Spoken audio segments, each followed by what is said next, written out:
नमस्कार दोस्तों।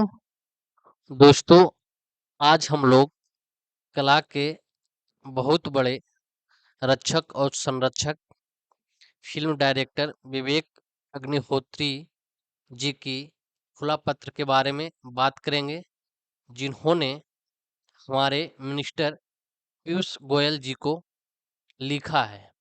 ठीक है, तो पूरे जो है उनकी पत्र की हम लोग यहाँ पे चर्चा करेंगे कि उन्होंने इस लेटर में मिनिस्टर साहब पीयूष गोयल जी को कौन-कौन सी बातें बताई है, और जो भी इंडस्ट्री के लोग हैं, कुछ लोग को छोड़ के जितने भी लोग हैं वो कला के रक्षक और संरक्षक हैं, जिनमें हम और आप सभी लोग आते हैं। ठीक है, तो आप लोग जो हैं भविष्य के कला उद्यमी हैं, तो आप लोग को इस मुद्दे की जानकारी होनी बहुत आवश्यक है, क्योंकि अभी हाल ही में जो भी चीज़ें हो रही है उससे आपको अप टू डेट रहना बहुत ज़रूरी होती है कि हमारे इंडस्ट्री, हमारे देश और वर्ल्ड में क्या चीज़ें हो रही है। ठीक है, तो इसी पे बात किया जाएगा, जिन चीज़ों को विवेक अग्निहोत्री जी ने मिनिस्टर पीयूष गोयल को अपने पत्र लेटर में लिखा है। तो आइए हम लोग देखते हैं कि उन्होंने कौन-कौन सी पहलुओं पे बात की है मिनिस्टर साहब से, और इन सभी चीज़ों को जानने के बाद मैं आप लोगों की राय भी जानना चाहूँगा कि आप लोगों की क्या राय है इस पे। तो आइए हम लोग देखते हैं, और कटाक्ष करने से अच्छा है, कुछ लोग को बुरा लग सकता है क्योंकि बहुत सारे कॉरपोरेट लोग घुसे हैं जो हमारे इंडस्ट्री में मौजूद हैं, और उनको कला की रक्षा और संरक्षक से कोई लेना देना नहीं है। उनको सिर्फ अपने धंधे की बात करनी होती है और प्रॉफिट बनाना होता है। उसके बाद कला किस परिस्थिति में है, किस चीज़ से झेल रही है, क्या प्रॉब्लम है, और उनकी कोई परवाह नहीं करते हैं। ठीक है, तो आइए हम लोग यहाँ पे देखते हैं कि विवेक अग्निहोत्री ने अपने लेटर में लिखा है कि बोल्ड कहानीकारों को बढ़ावा बढ़ावा देने के लिए बॉलीवुड को सरकारी समर्थन की जरूरत है। अब इस पे आप अपनी राय देंगे कि क्या जरूरी है कि सरकारी समर्थन मिले हमारे कहानीकारों को। तो यहाँ पे मैं आपको सीधे उनके लेटर पे ले जाता हूँ, जिस लेटर को विवेक अग्निहोत्री जी ने पीयूष गोयल सर को लिखा है। तो यहाँ पे देखिए, प्रिय पीयूष गोयल जी, स्टार्टअप महाकुंभ में आपकी टिप्पणी की भारतीय स्टार्टअप्स को वैश्विक स्पर्धा के सामने आत्मनिरीक्षण और वास्तविक मूल्य संवर्धन की आवश्यकता है। इन्होंने स्टार्टअप, अभी जो महाकुंभ हो रही थी हमारी राजधानी दिल्ली में, तो वहाँ पे हमारे मंत्री जी ने कुछ आत्मनिरीक्षण करने और वास्तविक मूल्य संवर्धन की आवश्यकता के बारे में चाइना देश से तुलना करते हुए कुछ कटाक्ष किए थे। ठीक है, तो वही चीजें जो है विवेक अग्निहोत्री जी ने यहाँ पे रखी है, और हमारे इंडस्ट्री से भी संबंधित चीजें उन्होंने यहाँ पे रखी है। जैसे विशेष रूप से ईवी यानी कि इलेक्ट्रिक व्हीकल, सेमीकंडक्टर और रोबोटिक्स में चीन की प्रगति के खिलाफ बहुत ही प्रभावशाली थी। फैंसी आइसक्रीम और कुकीज जैसे सतही उपक्रमों को आगे बढ़ाने और सार्थक नवाचार पर ध्यान केंद्रित करने का आपका प्रयास समय पर है। मैं एक ऐसे क्षेत्र पर प्रकाश डालना चाहता हूं जिसमें अपार संस्कृति यानी कि हमारी इंडस्ट्री, अब यहाँ पे उन्होंने मोड़ लिया है अपने लेटर में कि हम एक ऐसे क्षेत्र पर प्रकाश डालना चाहता हूं जिसमें अपार संस्कृति और आर्थिक संभावनाएं हैं। हमारी इंडस्ट्री यानी कि फिल्म इंडस्ट्री में बहुत सारी अपार संस्कृति से विरासत में मिली है, और आर्थिक बहुत सारी संभावनाएं हैं। जैसे आपने देखा होगा कि वर्ल्ड का फेमस वर्ल्ड का नहीं, एशिया का फेमस जो है यूट्यूब चैनल हमारे इंडस्ट्री से ही है। ठीक है, तो आर्थिक संभावनाएं की कमी नहीं है और संस्कृति की अपार चीजें मौजूद है। भारतीय सिनेमा, ठीक है, तो उन्होंने भारतीय सिनेमा के बारे में जो लिखा, अब हम लोग यहाँ से ध्यान से देखेंगे। जो अपनी विरासत के बावजूद कोरिया या जापान की तरह नवाचार करने, वैश्विक स्तर पर प्रतिस्पर्धा करने या अपनी सॉफ्ट पावर क्षमता को दोहन करने में विफल हो रहा है।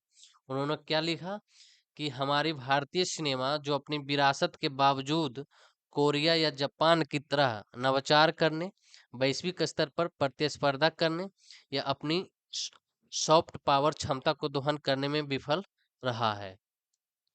वैश्विक स्तर पर सिनेमा और ओटीटी बोल्ड स्टोरी टेलिंग और तकनीकी व्यवधान पर फलते फूलते हैं। बॉयहुड 12 साल में शूट की गई, बॉयहुड जो है 12 साल में शूट की गई। 1917 सिंगल टेक इल्यूजन और पैरासाइट सोशल कमेंट्री या नेटफ्लिक्स की एडोलसेंस एक बार में शूट की गई। किशोर अवस्था की अराजकता पर एक कच्चा वास्तविक समय का गोता जैसे फिल्में दिखती हैं कि नवाचार सांस्कृतिक प्रभाव को कैसे प्रभावित करता है।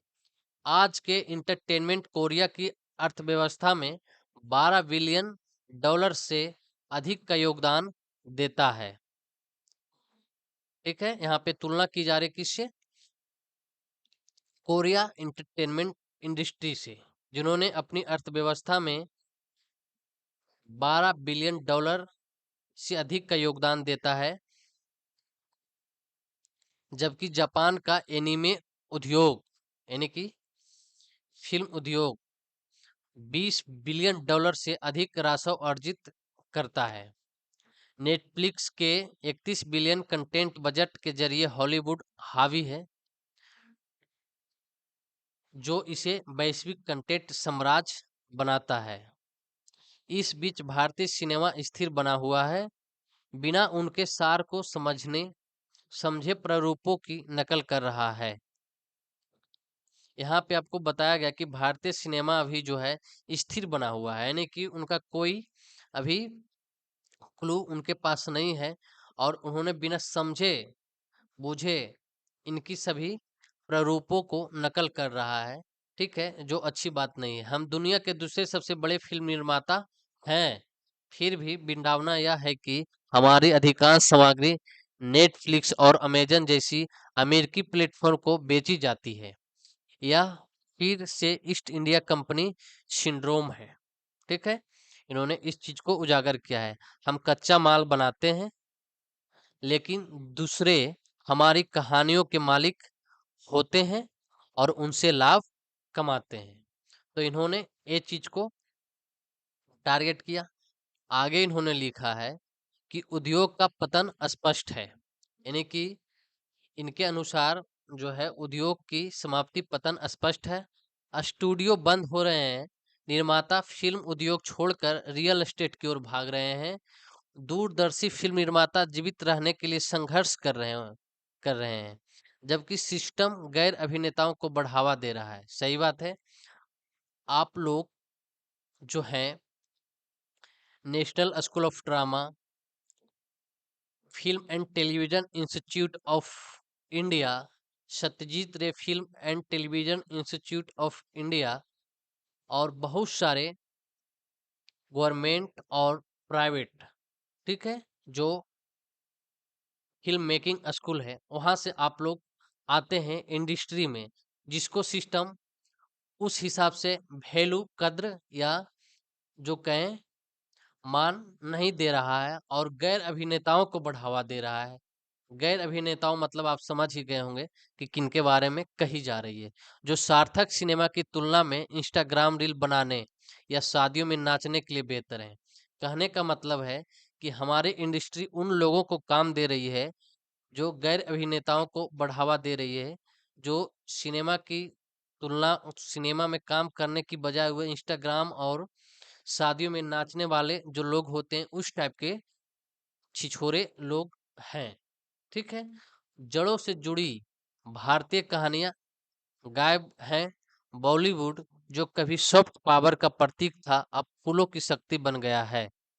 बिना सार के स्टाइल। आगे उन्होंने लिखा है कि दर्शकों का अनुभव उतना ही निराशाजनक है। पुराने मल्टीप्लेक्स स्क्रीन, अत्यधिक टिकट और भोजन की कीमतें और थिएटर फूड कोर्ट की तरह दिखते हैं। सिनेमा जो कभी माध्यम वर्ग का आनंद था अब कम होते मुनाफे के साथ एक महंगी विलासिता बन गया है। मैं अनुभव से बोल रहा हूँ।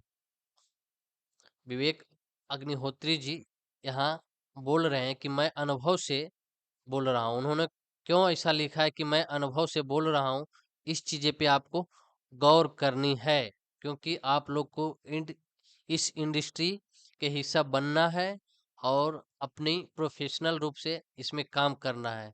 तो इस चीज़ को आपको गौर करनी है कि उन्होंने इस शब्द को क्यों लिखा है कि मैं अनुभव से बोल रहा हूँ। द कश्मीर फाइल्स एक गैर स्टारर जोखिम भरी कहानी ने बॉलीवुड के फॉर्मूले को तोड़ दिया, लेकिन व्यक्तिगत कीमत पर आया। हत्वे, सुरक्षा खतरे, अथक प्रतिक्रिया और चरित्र हनन। अगर सच्चाई ऐसी दुश्मनी को आमंत्रित करती है तो हम नवाचार यानी कि इनोवेशन की उम्मीद कैसे कर सकते हैं। आगे उन्होंने लिखा कि उद्योग को सरकारी सहायता की आवश्यकता है। निधि, प्रोत्साहन और मंच, ताकि केवल स्टार चलित बकवास ना हो। इन्होंने इसको जो लिखा है कि स्टार चलित बकवास कहने का मतलब है कि कुछ लोग जिनके पास इंडस्ट्री में कुछ नहीं था, आए काम किए बड़े हो गए और आज वो अपने आप को स्टार कहलाते हैं। ठीक है। तो स्टार चलित बकवास नहीं होना चाहिए। स्टार नाम की चीज कुछ नहीं होनी चाहिए। आपकी काम को जो है महत्व देना चाहिए। ऐसा नहीं कि आप स्टार हो गए हैं, ऐसा कुछ नहीं है। ठीक है। आप स्टार हुए हैं अपने काम के चलते और जो हमारे ऑडियंस है उसके चलते। ठीक है। नहीं तो फिर आपकी वैल्यू एक कौड़ी के बराबर नहीं रह जाती है। तो उन्होंने ये ही बोला है कि ताकि केवल स्टार चलित बकवास ना हो, बल्कि साहसी कहानीकारों को बढ़ावा मिले। भारतीय सिनेमा भारत के सबसे बड़ा स्टार्टअप हो सकता है। भारतीय सिनेमा भारत के सबसे बड़ा स्टार्टअप हो सकता है और यह कहने में कोई हिचकिचाहट नहीं है कि ये हमारे जो रेवेन्यू है इंडियन गवर्नमेंट का, उनमें भी इनका बहुत बड़ा योगदान है, जिसमें रोजगार पैदा करने, संस्कृति पूंजी का निर्यात करने और वैश्विक प्रभाव बनाने की क्षमता है, जैसा कि कोरिया के मनोरंजन उद्योग ने किया है।